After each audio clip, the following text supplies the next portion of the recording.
ატლანტაში მცხოვრებმა ლამარმა ოფიციალურად განაცხადა, რომ რეალური ქალები ზედმეტად რთულები არის და სრულფასოვანი ოჯახის შექმნას ხელოვნურ ინტელექტთან, ჯულიასთან გეგმით. ადამიანური ურთიერთობა ოფიციალურად ჩაითვალა მოძველებულ კივილის მომტან პრაქტიკად, რომელიც ციფრულმა მორჩილებამ ჩაანაცვლა. შენს გვერდით დგება ცოლი, რომელიც არასოდეს ბრაზდება.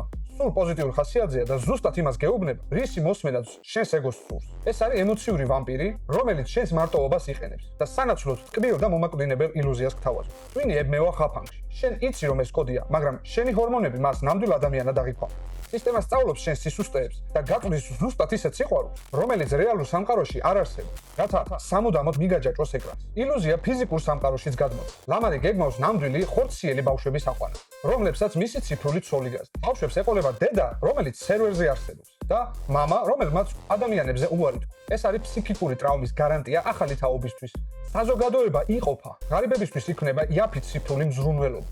ხოლო რეალური ადამიანური ურთიერთობა ფუფუნების საგანი ხდება. შენ გრჩება მხოლოდ სიმულაცია, რადგან რეალური სიყვარული და ზრუნვა ბაზარზე ზედმეტად სარისკო და ძვირი გახდა.